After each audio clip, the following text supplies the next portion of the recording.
You know, usually when we talk about getting a medical diagnosis, there is this expectation of like absolute precision, Oh, for sure. It feels very mechanical. right? It feels like engineering. You walk into a clinic because you, I don't know, fell off your bike or something. They take an x-ray of your arm. And a minute later, it's up on the screen. Exactly. You see that jagged white line right across the bone. The doctor points to it and says, there it is. That's the problem. It's incredibly comforting in a way, isn't it? It really is. I mean, we have this fundamental psychological need for things to be visible, to be neatly categorized. Broken or not broken, infected or clear. Yeah, black and white. Right. It gives us the illusion that the boundary of the problem stops at the edge of our skin. Exactly. But then you start looking into the massive stack of sources we have for today's deep dive. And suddenly that whole X-ray machine analogy just completely falls apart. It shatters, honestly. It really does. Because we are looking at a diagnostic landscape that is, well, it's a reflection of everything happening around the patient, not just what's inside them. Yeah, the external environment. Right. Like if you take an X-ray of this particular disease, you aren't just looking at a sick person. You are looking at a picture of a broken city. Which is a heavy thought. It is. But welcome to the deep dive. Today, we are immersing ourselves in a comprehensive look at one of humanity's oldest and honestly most resilient foes, cholera. Though before we even start, I feel like we have to completely reframe what that word means to most people. Oh, totally. Because the cultural understanding of cholera is so often misunderstood or, it's relegated to something you just read about in a historical novel. Right, like Oregon Trail stuff. Yeah. You just die of dysentery or cholera on a wagon and that's it. Exactly. But this isn't just a medical deep dive into the microscopic life of a bacterium. No. The sources we've been poring over frame this as an exploration of what you could call the disease of broken systems. And that's our mission today for you listening. We want to uncover how a microscopic organism manages to expose the entirely invisible infrastructure that keeps our modern civilization alive. Because it really is invisible until it fails. Right. We're going to explore how cholera is essentially the biological consequence of a society treating maintenance as optional. Wow, yeah. And we'll see why the human intestine, of all places, becomes the final tragic location where a civic infrastructure officially collapses. It's a profound, almost unsettling way to look at human illness, I think. It kind of messes with your head a bit. Because we are so conditioned to think of disease as a purely biological event, right? A battle between white blood cells and foreign invaders. Yeah, microscopic warfare. But the argument here in our sources is really compelling. Cholera is a systems failure that is merely made visible through the human body. Okay, let's unpack this, because the idea that civilization itself is essentially just maintenance, it's kind of blowing my mind. It's very humbling. If you think about it, we build these massive, shiny metropolises with glass skyscrapers, right? And fiber optic networks. All the flashy stuff. Exactly. And yet, our day-to-day physical survival completely depends on unglamorous PVC pipes and underground concrete tunnels. And the unseen sanitation workers keeping the drinking water away from the wastewater. Yeah. If you are listening to this right now and sipping a glass of tap water, you are literally putting your life in the hands of an invisible, century-old system. You are trusting that the maintenance held up today. Right. But before we can understand how this disease breaks a city, we have to understand how it breaks the human body. We need to look at the spark before we look at the fuel. So let's talk about the invisible engineer itself, No. the biology of the bacterium. To start, I think we have to clarify a very common naming trap in the literature. Oh yeah, this tripped me up at first. People use the word cholera to mean three different things. Right. Vibrio cholerae is the actual bacterium. Then the cholera toxin is the protein molecule that the bacteria produces once it's inside you. And finally, cholera is the clinical disease syndrome itself, the severe dehydration you actually experience. That distinction really matters because, like, not all Vibrio cholerae bacteria actually cause the disease we call cholera, right? Precisely. I was surprised to learn from the dossier that it's just out there in the environment normally, like just chilling. Yeah, Vibrio cholerae is primarily an aquatic bacterium. If you go scoop up a cup of coastal seawater, you might find strains of it just living their lives perfectly happily. Wow. But the dangerous ones, the ones that cause the massive reportable global epidemics, those are the toxigenic serogroups. And there are specific names for those, right? Yes, specifically there are two. O1 and O139. Okay, O1 and O139. And if we look at the current landscape, the ongoing global pandemic we are living through right now is driven almost entirely by a specific lineage of O1 known as L-Tor. So what does this thing actually look like if I get it under a microscope? Well, it is a gram-negative bacterium, and its shape is quite distinctive. It looks like a tiny comma. Like a literal punctuation mark. Basically, yes. And it is highly motile. It possesses a single polar flagellum. Which is like a little tail. Right, exactly. Picture a little microscopic whipper tail on one end. That tail allows it to swim incredibly effectively. Through water. Not just through aquatic environments like rivers or estuaries, but also through the thick, viscous mucus that lines the human gut. And here's where the research gets really interesting to me. The crucial biological twist of this bacterium is that it is non-invasive. Which runs completely counter to how we usually picture deadly, fast-acting infections. Right. When we think of a lethal bacterial infection, we tend to imagine tissue destruction. Yeah, we picture bacteria tearing through cellular walls, invading the bloodstream, causing sepsis. Spreading to the major organs. Exactly. But cholera doesn't do any of that, does it? Not at all. It doesn't get into your blood. It doesn't dissolve your tissues. So what does it do? It literally just swims down into your stomach, survives the acid, reaches the mucosal surface of your small intestine, colonizes it, and sits there. It just camps out. It does. It's not eating you. But it has this molecular hack. And I really want to spend some time getting into the mechanics of the cholera toxin because this blew me away. It is a fascinating mechanism. The text describes it using something called an AB5 toxin mechanism. Yes. The toxin isn't a single destructive hammer. It's a highly specialized, multi-part protein complex. Okay, break that down for us. The B stands for binding, and there are 5 of these subunits forming a ring. Hence the 5 in AB5. Exactly.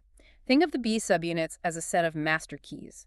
They float through the gut until they find specific sugar-lipid receptors on the surface of your intestinal epithelial cells. And once they find them, Once all 5 B subunits lock onto those receptors, they trigger a change in the cell membrane, effectively opening a microscopic doorway. and that doorway is just big enough for the A subunit, which is like the active payload, to slip inside the human cell. Exactly right. Now, once that A subunit gets inside the cell, it doesn't destroy the cell. It does. No. Instead, it acts like a saboteur finding a control panel. It targets a specific regulatory protein and locks it in the on position. Oh, wow. This causes the cell to start massively overproducing a messenger molecule called cyclic AMP, or KING-AMP. And that KING-AMP molecule is what chemically tricks the cell's normal handling of sodium and chloride, right? Spot on. It throws the cell's ion transport completely out of balance. How so? Well, your intestinal cells have these tiny channels that move chloride ions in and out. The massive spike in KAMP essentially forces those chloride channels to lock wide open. Like permanently open. Yes. So the cell starts rapidly secreting massive amounts of chloride ions into the intestinal lumen, which is the empty space inside your gut. Okay, my fault. Now, basic chemistry dictates that where salt goes, water follows through osmosis. Right, osmosis. So, to balance out all that chloride being dumped into the gut, your body begins pumping incredible volumes of water out of your tissues and directly into the intestine. Okay, so if I'm picturing this, imagine the human intestine is a city's highly advanced, smart water recycling control room. Okay, I like this. The normal, everyday job of this room is to carefully absorb water and nutrients from the food we eat and then recycle it back into the city's grid. Right, absorbing it into the body. The cholera toxin doesn't bomb the room. It doesn't destroy the pipes or the machinery at all. No. It just sneaks in, hacks the control panel, and tapes the flush valve wide open. That is exactly it. The physical pipe is completely intact. The system is doing exactly what it was biologically built to do, which is moving water and salt. It's just doing it in the wrong direction at an absolutely lethal speed. That is a very strong analogy. But I would add one more detail to it from the literature. Oh, what's that? The hacker didn't just tape the flush valve open. They also changed the locks on the door so the building's security guards, meaning your immune system, can't easily get in to reset the panel. Oh, man. That's sinister. It is. The result of this open valve is profuse secretory diarrhea. In clinical settings, it's often described as rice water stool. Rice water. Yes, because it loses all fecal characteristic and literally just looks like cloudy water with flecks of mucus in it. That is horrifying. And the true danger here is pure speed. We aren't talking about losing a little fluid over a few days like a normal stomach bug. How fast are we talking? A person can lose a liter of fluid every hour. A liter an hour? Yes. And they aren't just losing water. They are heavily bleeding vital electrolytes out of their system. Sodium, chloride, potassium, and bicarbonate. Which rapidly leads to hypovolemic shock. Exactly. Basically, for you listening, your circulatory system just runs out of physical fluid volume. There simply isn't enough liquid left in your blood vessels to keep the blood pressure up. Right. The pipes run dry. So the heart starts racing, trying to pump what is essentially decreasing volume of sludge. And the major organs just shut down from lack of oxygen. It is an agonizing, incredibly rapid decline. It sounds like it. And if we connect this to the broader themes of the research we have, cholera provides one of the clearest examples in all of medicine of death by physiological imbalance. Right, rather than tissue destruction. Yes. The body is literally dehydrating itself to death from the inside out. Not because an invader is eating it, but because a microscopic hacker jammed the communication controls. Okay, so if the body is losing water and salt at a catastrophic rate because the main system is jammed open, how on earth do doctors fight back? It's a great question. I mean, if the flush valve is permanently taped down by the toxin, how do you fix it without high-tech surgical intervention or some, I don't know, complex, expensive antidote? It seems impossible. It does. And this brings us to an incredible turning point in the material. It's what I'd call a simple miracle. It truly is a miracle of modern medicine, even though, honestly, it looks entirely unimpressive to the naked eye. We're talking about the 1968 breakthrough that happened in Dhaka, right? Yes. Oral rehydration solution, universally known as ORS. When I first read the formula for ORS in the dossier, I was honestly stunned. It's very basic. It's just clean water, a very specific amount of salt, and a very specific amount of sugar. That is literally it. I thought, that's it. For a disease that can literally drain the life out of you in a matter of hours, the magic bullet is basically homemade Gatorade. Well, the ratios are much more precise than sports drinks, but yes, essentially. But the treatment hierarchy laid out in the research is very rigid and very clear. You use ORS for mild to moderate cases. Correct. Then you step up to intravenous, or IV, fluids for severe cases where the patient is already in shock and physically can't drink. Yes, time is of the essence there. And you give zinc to young children to help their gut heal.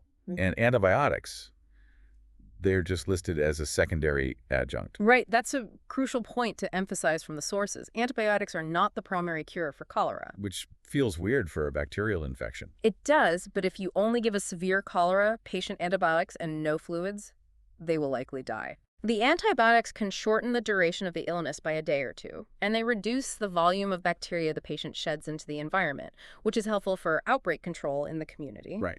But they aren't the foundation of survival. Water and salts are. But I'm stuck on this. I really am. How does drinking salt and sugar water actually work if the gut is currently actively flushing water out? The mechanics of it. Yeah, if the toxin locked the chloride channels open, why doesn't the ORS just pass straight through and come right back out? It is a brilliant biological workaround, and it relies on a completely different piece of human biology. Okay. Remember how the cholera toxin specifically jams the chloride channels to push water out? Yeah, the taped flush valve. Well, the cells lining your intestine have multiple different doors. The toxin only lock one set of doors. Oh. Specifically, the intestine has something called the sodium-glucose co-transport mechanism. Wait, co-transport? So they travel together. Exactly. Even while the cholera toxin is forcing chloride and water out through one channel, the intestinal cells still possess these specialized protein pumps that can absorb sodium and glucose, but only if they are presented together. They have to come as a pair. They have to hold hands, so to speak, to walk through this specific side door into the cell. That is so specific. It is. And here is the magic of osmosis. When the cell actively pulls that paired sodium and sugar inside, water naturally follows them back into the tissue to maintain osmotic balance. That is genius. So the ORS literally bypasses the hack system by using a side door that the toxin doesn't know how to lock. It turns the gut's own nutrient absorption machinery into a water rescue pump. And the success rate of this incredibly cheap, incredibly simple intervention is staggering. It really is. The data shows that with timely, proper rehydration, survival is over 99%. Over 99%. Let that sink in. But wait, let me push back on this because I'm looking at these survival numbers and something is deeply, deeply wrong here. I know exactly where you're going with this. If survival is over 99% with a treatment that costs pennies and consists of literally just clean water, salt, and sugar, how on earth are we seeing thousands of people still dying from this globally every year? It's the big question. Is there a strain where the biology is failing? Or is this entirely a logistics failure? You've just hit on the central tragedy of the entire disease. The biological problem is solved. It is. Yes. The cure, ORS, doesn't actually kill the bacteria. It just keeps the patient hydrated long enough for their immune system to naturally clear the infection over a few days. Oh, I see. So when people die of cholera today, the failure is almost entirely administrative, logistical, and political. That is heartbreaking. It is. When a highly treatable disease kills thousands of people, the autopsy isn't biological. It is an indictment of the system around the patient. Meaning the system failed them before the bacteria even got there. Exactly. It means the clean water to mix the ORS simply didn't exist. It means the packets couldn't be delivered because roads were destroyed. Or it means the patient couldn't reach a clinic in the few short hours they had before shock set in. Wow. Okay, so to truly understand that massive logistics failure, we have to follow the bacteria out of the human body and into the environment. Yes, the macro level. How does this organism actually move through a society to find its next host? Let's look at the highway of transmission. At a mechanical level, transmission happens via the fecal-oral route. Which is exactly as unpleasant as it sounds. Unfortunately, yes. Cholera spreads when feces from an infected person contaminate drinking water or food, and another person unknowingly ingests that contaminated source. But the sources emphasize that it's not just jumping directly from person to person like a rhinovirus or the flu. Right. Like you don't get it from someone sneezing on you on the subway. Mm-hmm. The research highlights this complex ecological life cycle. It's very complex. Vibrio cholerae isn't just a human pathogen that occasionally gets into water. It's an aquatic organism that occasionally gets into humans. Yes, the environment is its primary home. It persists in fresh and brackish water ecosystems perfectly well without us. Just living out there in rivers. Exactly.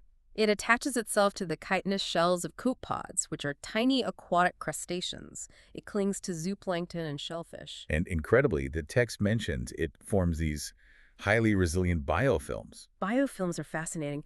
You can think of a biofilm as a microscopic, impenetrable bacterial apartment complex. An apartment complex. Yeah, the bacteria secrete a sort of slime that shields them from environmental stressors. Things like UV light, temperature changes, or even mild chlorination. So they just hunker down in the slime and wait. Pretty much. And when a human drinks water containing these biofilms or eats undercooked shellfish, the bacteria wake up. And they get to work. The incubation period once it gets into a human is incredibly short. We're talking 12 hours to 5 days before symptoms explode. It moves so fast. But here is the terrifying part of the transmission chain that really stuck out to me. The text notes that mild or completely asymptomatic carriers can shed the bacteria in their feces for 1 to 10 days. That is the silent danger. Right. For every severe hospitalized case of cholera, there are many more people who just have mild diarrhea or no symptoms at all. And they are silently walking around, going to work, using local latrines. Potentially shedding millions of bacteria into the local systems without even knowing it. And this is where the biology violently collides with the sociology. Yes, it does. Cholera turns human social infrastructure into a transmission highway. It specifically targets the invisible places where the waste stream and the drinking stream intersect. Which is the ultimate logistical failure of a society. The discard becomes the intake. Yeah. And if you look at the sociological risk factors, population density is always cited as a major one. Right, because putting 1 million people in a square mile just sounds like a recipe for disaster. But here's the catch. Population density itself isn't actually the root problem. It's not. No. High density is perfectly fine if the pipes work. Think of Manhattan or Tokyo. Oh, sure. Millions of people. They are incredibly dense, but they are perfectly safe from cholera because they have massive, heavily maintained infrastructure that strictly separates water treatment from sewage. Okay, so when does density become deadly? The vulnerability happens when high density is paired with broken or non-existent pipes. Right. You see this in informal settlements on the edges of rapidly growing megacities, or in refugee camps during mass displacement. Where the infrastructure is just overwhelmed. Exactly. Emergency latrines might overflow or leak into the shallow wells people use for drinking. There's a fascinating concept in the material about human behavior acting as gates. Yes, the behavioral gates. You have the physical gates that close cholera out, things like boiling water, systematic hand washing, and safe burial practices. Actions we can take. But you also have the psychological and social gates that throw the doors wide open. And a huge one mentioned in the dossier is stigma. Stigma is a massive accelerator of transmission. Because if you live in a community where getting cholera means your neighbors label you as dirty, or you're terrified of losing your daily wage job if you admit you're sick, you hide. Of course you do. Self-preservation. And if a local government fears that announcing an outbreak will cause a whole region to suffer economic ruin from a quarantine or a trade embargo, they hide the data. And while they hide, the bacteria spreads. Wow. This all ties back to trust in institutions. If people do not trust their local health authorities, they will not report their illness. Which means the trackers are flying blind. Exactly. They might reject the chlorine tablets handed out by government workers or refuse the vaccines because of misinformation. And the environment simply waits out the political gridlock. It has infinite patience. There's a study cited in our sources about a seemingly ordinary pond in Bangladesh that perfectly illustrates this. Oh, the 495-day study. I read that. Yes. Researchers monitored Vibrio cholerae 01 maintained within biofilms in that natural pond water. And what did they find? They found the bacteria survived and remained viable for 495 days. More than a year. More than a year. It proves that the environment acts as a permanent waiting room between epidemics. Just sitting there. The bacteria just hangs out in the pond, perfectly content, waiting for the next breakdown in human infrastructure or a heavy monsoon to wash it into a drinking well. So I was thinking about this in terms of epidemiology. When we talk about R0, the basic reproduction number that tells us how contagious a disease is on average. Right, the R0. For something like measles, that number is essentially a fixed personality trait of the virus. Measles is airborne. It's going to be incredibly contagious no matter what kind of pipes you have in your house. True. But for cholera, the R0 isn't a biological absolute. It's more like a performance score. A performance score? Yeah, it's literally a Yelp review of a city's public works department. Oh, that's brilliant. If the R0 score is high, it doesn't just mean the bacteria is strong. It means your society has failed to separate its drinking water from its wastewater. That is a brilliant conceptual shift. A high R0 for cholera is a failing grade for civic engineering. It means your invisible maintenance has failed. So this realization that infrastructure is medicine and that water is the transmission highway, that didn't just happen overnight. Oh, definitely not. For centuries, the smartest minds in the world were fighting a completely phantom enemy. Let's dig into the history and how modern public health was dragged, kicking and screaming, into reality. To really grasp the history of cholera, you have to look at the 19th century pandemics. Right. For a long time, cholera was largely confined to the Ganges Delta region.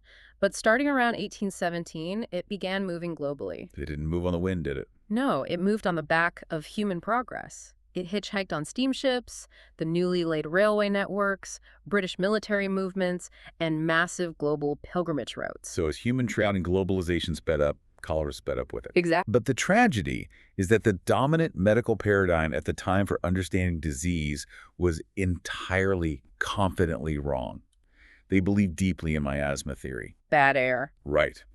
The prevailing belief was that all diseases were caused by foul smells, rotting organic matter, and poisonous mists emanating from the ground or swamps. Which, to be fair, makes complete intuitive sense if you're living in 19th century London. The smells must have been unimaginable. Our Thames River literally smelled like a massive open sewer, and people living near it were dying. Bad smells equal danger. It's a natural human instinct. It is. But it meant their entire medical establishment was looking up at the air, completely missing the water in their cups. A fatal blind spot. The scientific turning points to correct this are fascinating in the dossier. In 1854, you have an Italian microscopist named Filippo Pacini. Yes. He actually looked through a lens, saw the comma-shaped bacteria, and published his findings. But his work was largely ignored by the scientific community. What? Because miasma theory was so entrenched, it wasn't until almost 30 years later, in 1883 and 1884, that Robert Koch, one of the founding fathers of microbiology, formally isolated the bacillus in Egypt and India.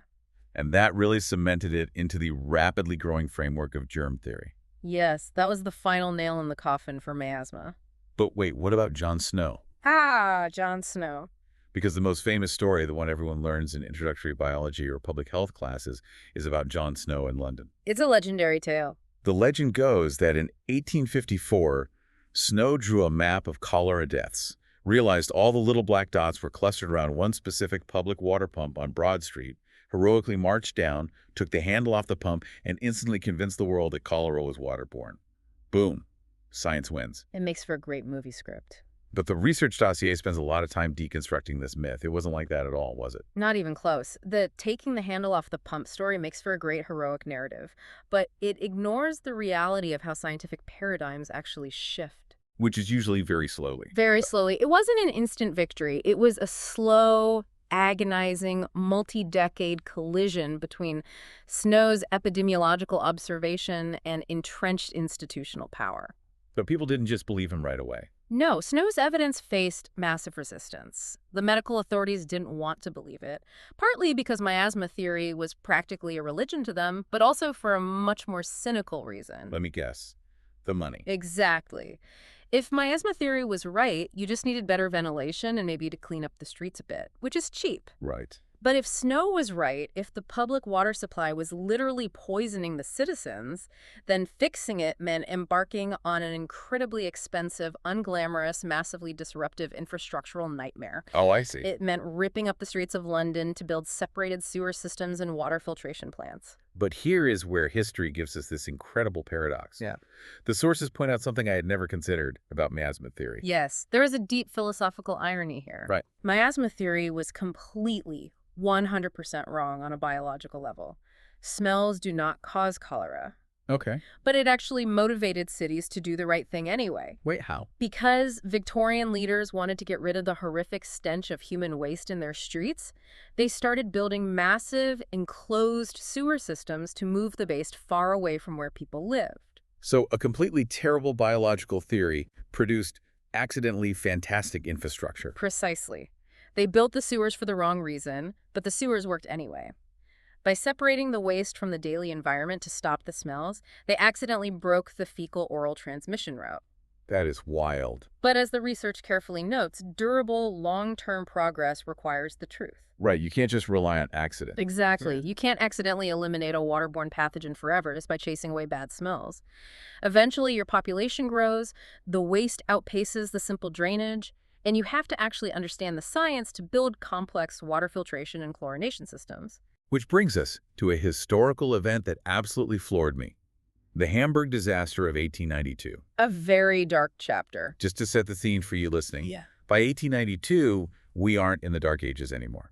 Bacteriology is well established. Robert Koch has already proven the bacterium exists. The waterborne nature of cholera is scientifically accepted. The science was settled. And Hamburg isn't some backwater. It's a wealthy, modern, thriving commercial powerhouse in Europe. And yet, cholera hits them, and the numbers are apocalyptic. Truly horrifying numbers. Around 17,000 infections and over 8,600 deaths in a matter of weeks. It is one of the most stark examples of administrative failure in public health history. What went wrong?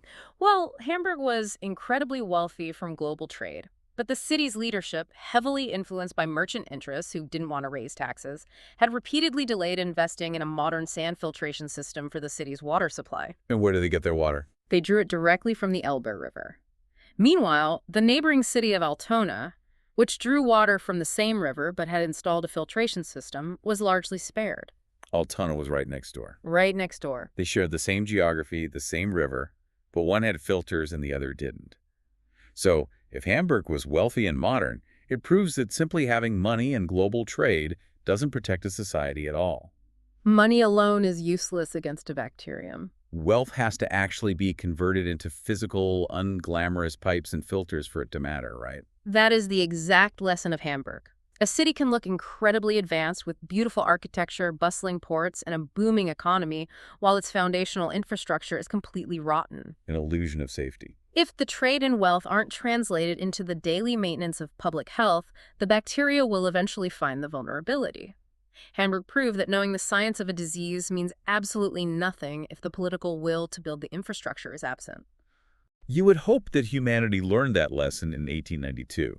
You'd hope that once we understood bacteriology, and certainly once we invented the miracle of ORS in the 1960s, cholera would just be relegated to the history books alongside bubonic plague. We always hope that. But the reality is that the seventh cholera pandemic, which started in 1961 with that L-Tor strain we mentioned, is literally still happening today. It is ongoing right now. It proves that knowing the science isn't enough if our modern institutions fail. So let's look at the present day. Let's look at modern tragedies and what the sources refer to as moral injuries.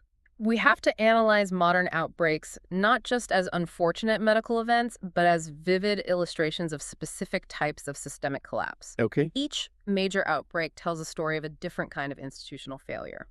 Let's start by looking at Zimbabwe in 2008 and 2009. The data presented on Zimbabwe in the dossier is genuinely grim. They recorded a crude case fatality rate of around 4.3%. Which is extremely high. Right. Now, we established earlier that with simple ORS and basic care, the survival rate should be over 99%, which means the fatality rate should be well under 1%, so a 4.3% death rate. Is a glaring siren. It exposes a total catastrophic collapse of water, sanitation, and state governance. What was happening there at the time? This outbreak occurred during a period of extreme hyperinflation and political crisis in Zimbabwe. The water treatment plants literally ran out of chemicals to purify the water because they couldn't import them. Because the money was worthless? Exactly. Sanitation workers weren't being paid, so the sewers backed up. When people got sick and went to the hospitals were empty. No nurses, no IV fluids, no ORS packets. A total system failure. When a treatable disease kills at a rate of 4.3%, it means the entire public health apparatus of the state has disintegrated. Then there is the 2010 outbreak in Haiti. This is a vital, if incredibly painful one to discuss. It is a very sensitive but important case study. Just to impartially report the facts exactly as they are laid out in the historical dossier here. This outbreak happened roughly 10 months after a devastating earthquake that shattered the country's infrastructure. The earthquake was catastrophic. And according to the sources, Haiti actually had no recent historical memory of cholera. It hadn't been there in over a century. Yet, the outbreak resulted in over 820,000 reported cases and nearly 10,000 deaths. Staggering numbers. And while there was significant debate and denial initially, the dossier states that advanced genomic analysis strongly pointed to a human introduction of the bacteria from abroad, specifically linked to a peacekeeping camp, rather than the bacteria just spontaneously emerging from the local environment due to climate changes. The science was very clear eventually. Furthermore, to state the historical record provided in our text, in 2016, the United Nations Secretary-General formally apologized for the UN's role in the outbreak. That genomic tracing is a powerful example of how science can force accountability. And then we must look at the massive outbreak in Yemen, spanning from 2016 to 2022. We're looking at over 1.1 million suspected cases. One of the largest in modern history. Again, purely reporting impartially on the findings provided in our sources. This staggering outbreak was driven by a brutal, protracted war. Conflict is a major driver. The conflict fundamentally damaged municipal water systems, targeted and collapsed the healthcare infrastructure, and resulted in a naval blockade that prevented fuel from reaching water pumping stations. Without fuel, the pumps stop. Without pumps, the water stagnates. Exactly. Furthermore, the sources note that the salaries of public health and sanitation workers were interrupted for months at a time. So the cholera wasn't a natural side effect of the climate. It was a direct biological consequence of the conflict destroying the pipes. Which brings us to a profound realization. These are not just natural disasters. Right. A hurricane or an earthquake is a natural disaster. Cholera is something else entirely. They are administrative and moral injuries. An earthquake, a war, or hyperinflation, these are hazards. But the scale of the cholera outbreak that follows is entirely shaped by institutional neglect, historical poverty, and delayed accountability. The bacteria is just taking advantage. The cholera bacteria is just an opportunist. It exploits the cracks made by humans.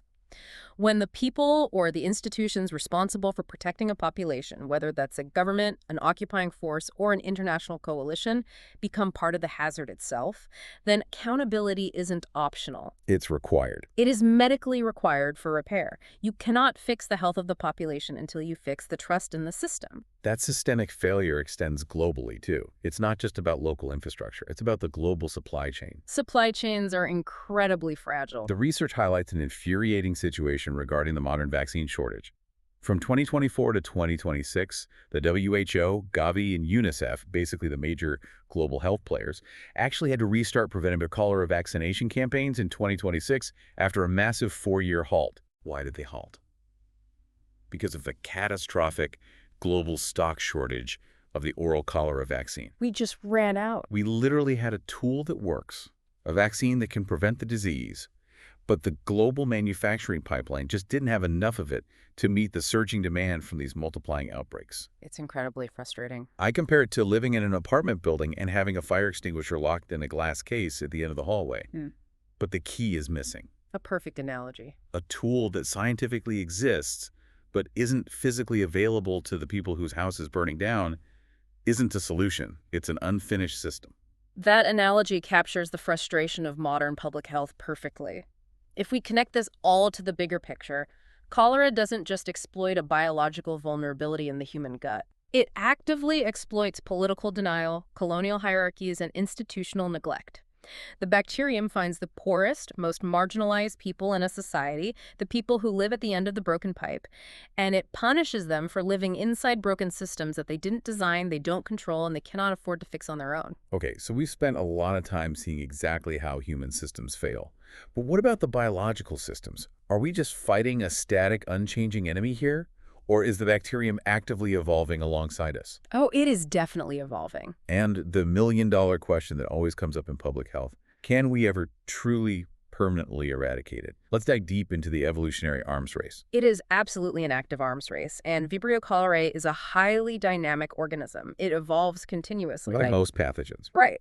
It adapts through standard genetic mutation, of course, but it also uses recombination and, most importantly, horizontal gene transfer. Okay, let's slow down and explain horizontal gene transfer, because this is a concept that sounds like science fiction to me. It means bacteria aren't just passing traits down to their offspring vertically, right? They are just swapping tools with their neighbors in real time. Exactly. Imagine if you could walk past someone on the street who had blue eyes, and just by bumping shoulders with them, you could acquire the gene for blue eyes. That is crazy. Bacteria can do this using tiny loops of DNA called plasmids. But the most striking, almost terrifying example of this evolutionary mechanism in cholera involves a bacteriophage called CTX-5. A bacteriophage is a virus that specifically infects bacteria, right? CTX-5 is a filamentous bacteriophage. Now, here's where it gets incredible. This specific virus literally carries the genetic code that encodes the cholera toxin. Wait, really? The virus infects the Vibrio cholerae bacterium, and instead of killing the bacterium, it inserts those toxin genes directly into the bacterial DNA chromosome. That is wild. So the bacterium itself wasn't originally the killer. Not natively, no. The bacteria got hacked by a virus, and that viral payload turned the bacteria into a hacker of human intestines. It is one of the most elegant and deadly examples of viral bacterial symbiosis we know of. The bacteria acquired its deadliest weapon from a virus. Mind-blowing. And humans, on our side of the arms race, are evolving too, though much more slowly. The text mentions a fascinating piece of human biology: our blood types. Right, I saw that in the sources. People with blood group O. Yes. For reasons that are still being unraveled at the molecular level, epidemiological data consistently shows that individuals with blood group O are at a significantly higher risk of developing severe, life-threatening disease if they are infected with cholera compared to other blood types. That is so strange. It is, but we don't evolve fast enough to outrun the bacteria physically. Which brings us to your question about eradication. We eradicated smallpox in 1980. Yeah. It is one of humanity's greatest achievements. Why can't we just do the same thing with cholera? I mean, yeah. We have a vaccine. We know how it spreads. We have antibiotics. Why not just wipe it off the face of the earth? Because smallpox was a unique victory where the biology of the virus practically handed us the tools for eradication. How so? Well, smallpox only infected humans. There was no animal reservoir, no environmental reservoir. If it wasn't in a human, it was dead. Okay, that makes it easier to track. Furthermore, there were no asymptomatic long-term carriers. If you had smallpox, everyone knew it because of the physical symptoms. The visible pox. Exactly. And the smallpox vaccine was highly stable and provided lifelong immunity. So if you aggressively ring-fenced an outbreak and vaccinated everyone in the immediate area, the virus literally hit a wall, had nowhere to go, and died out. But cholera's biology completely rewrites those rules. Entirely. Cholera's ability to persist in aquatic environments, attached to coop pods, hiding in those resilient biofilms we talked about, it means it isn't solely dependent on human hosts to survive. It can just chill in a pond. You could magically vaccinate every single human being on Earth tomorrow, achieving 100% global immunity. And the Vibrio cholerae bacteria would still be out there waiting patiently in the brackish water of the Ganges Delta or the coast of Haiti. Waiting for the immunity to wane. Yes. Therefore, true global eradication, which means getting to absolute zero globally forever and destroying the last vial in a lab, is highly unlikely with our current technological tools. So if global eradication is off the table, what is the actual public health goal then? Do we just accept it? No, we shift the terminology and the strategy from eradication to elimination. What's the difference? Elimination means reaching regional zero. You might not wipe it out of the ocean, but you completely eliminate the transmission of the disease within human populations in a specific country. Okay, that sounds more doable. The Global Task Force on Cholera Control, the GTFCC, has a Roadmap 2030 goal to eliminate cholera in 20 target countries. And you achieve that elimination not just through vaccines, but by physically separating the human waste from the human drinking water. Which brings up a really cool concept from the reading.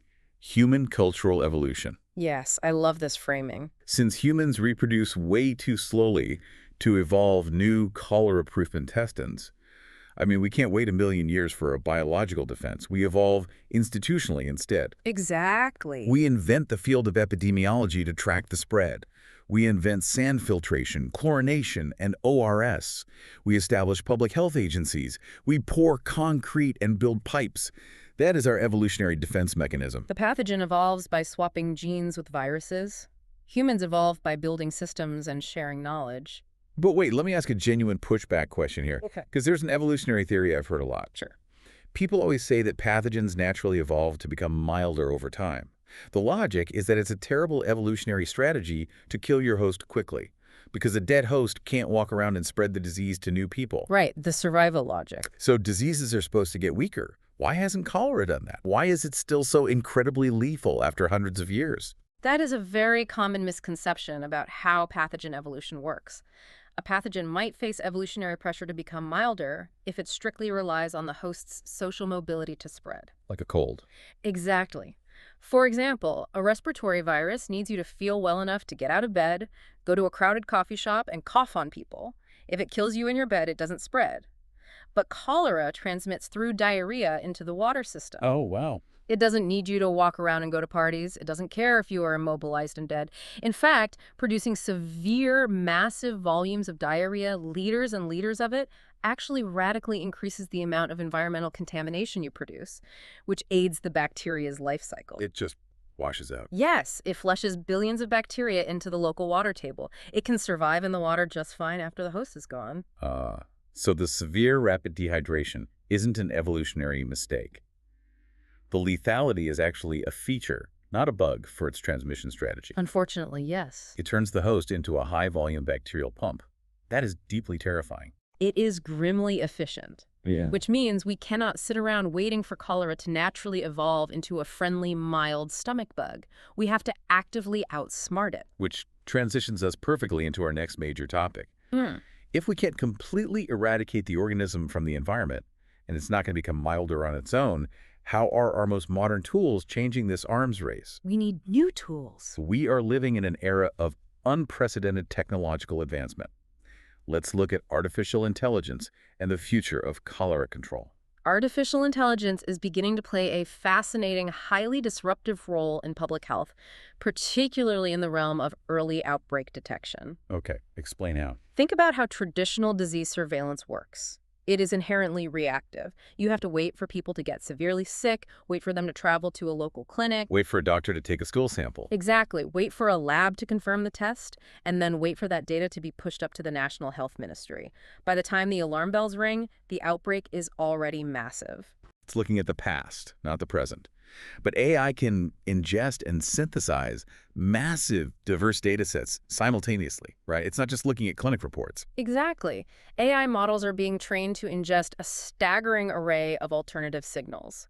Yes, they look at digitized clinic reports, but they are also analyzing real-time satellite rainfall data to predict flooding. Oh, that's smart. They're monitoring social media for spikes in rumors about diarrhea, tracking anonymous mobility patterns from cell phones to see where displaced populations are moving, and analyzing complex wastewater signals. The wastewater monitoring is incredible.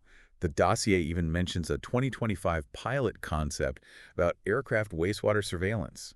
I hadn't even thought of this. It's a very new approach. They're literally testing the sewage tanks from long-haul international flights when they land and sequencing the DNA in the waste to track how pathogens are moving across continents in real time. It's like a global radar system for disease. It's a brilliant early warning system.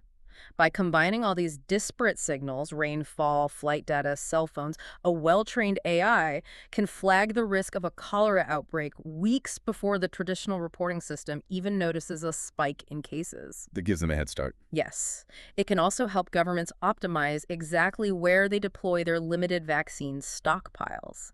It mathematically predicts which specific neighborhoods or refugee camps are at the highest risk based on infrastructure maps and population density. That sounds like a silver bullet.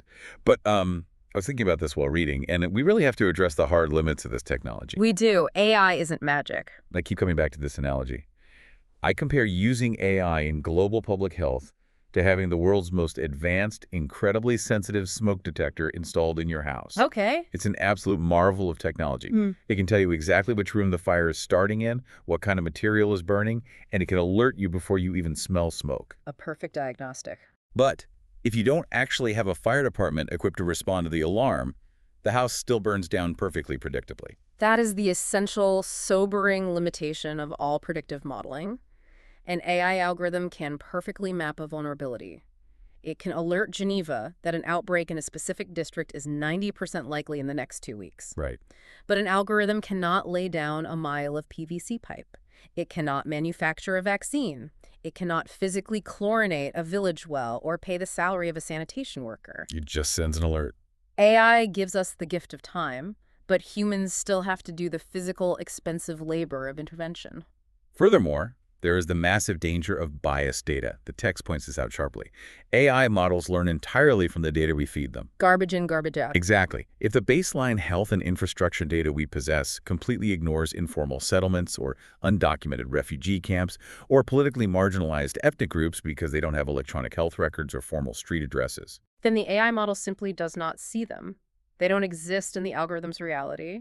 The AI model inherently inherits the historical blindness of the human system that built it. which is super dangerous. The deeply tragic irony here is that the people who are most at risk of cholera, specifically because of their lack of formal infrastructure, become the least visible in the data driving the rescue efforts. Because they aren't generating data. Exactly. AI can certainly sharpen our tools, but it cannot replace the human equity required to ensure everyone is actually protected. So what does this all mean?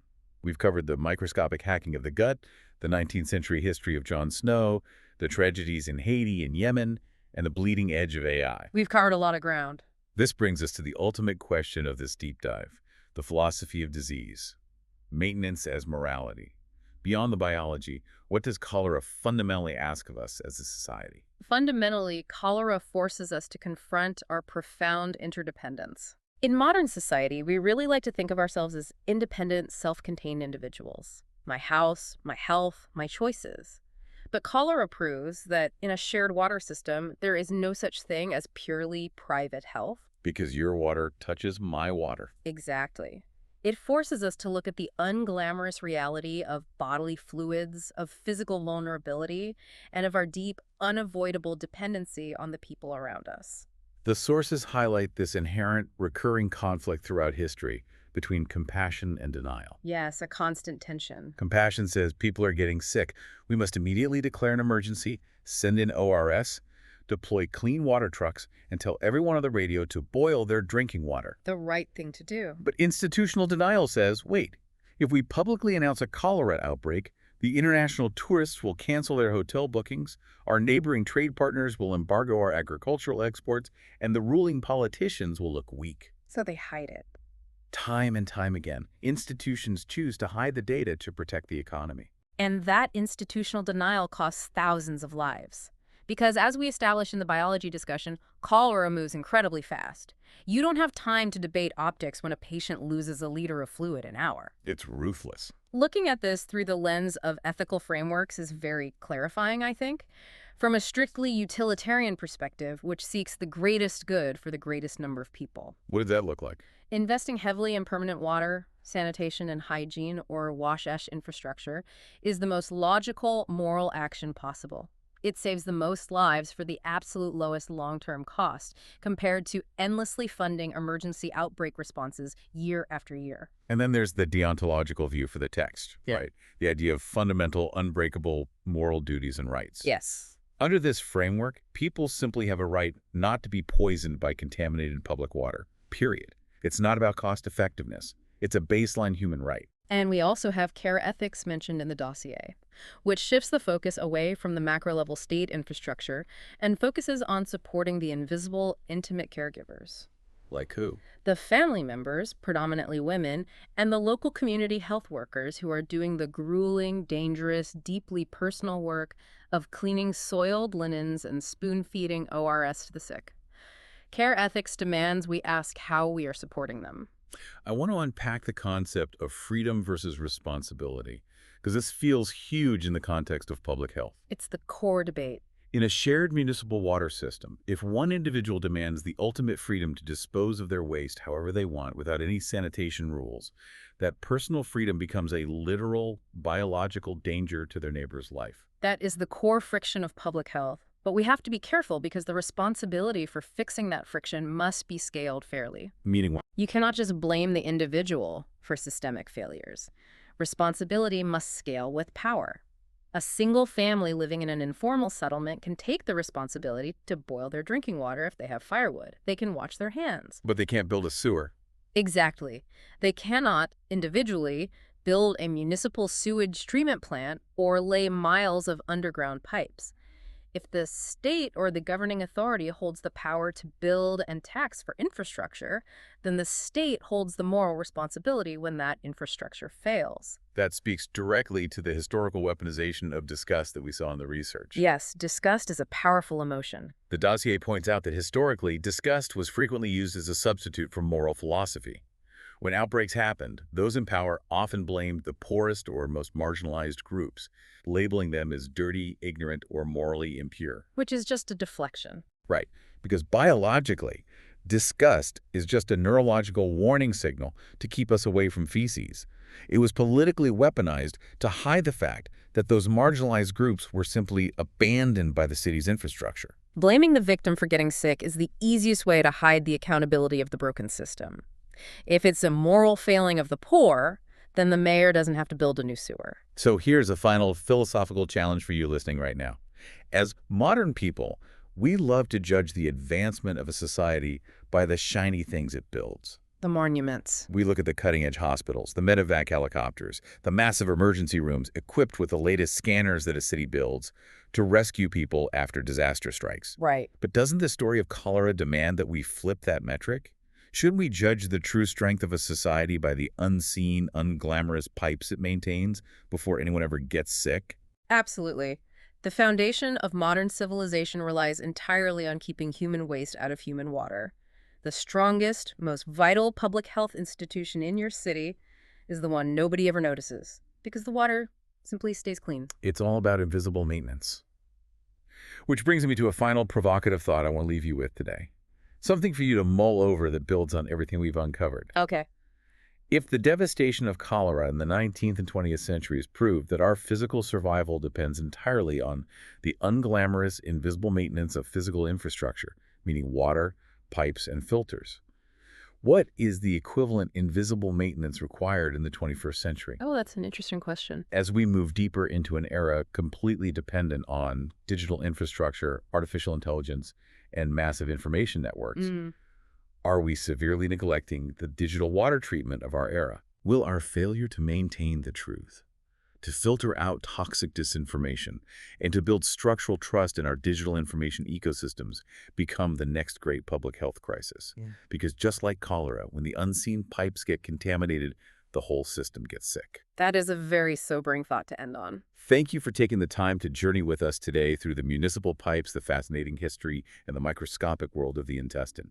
Remember to appreciate the invisible maintenance going on all around you. Until next time, this has been The Deep Dive.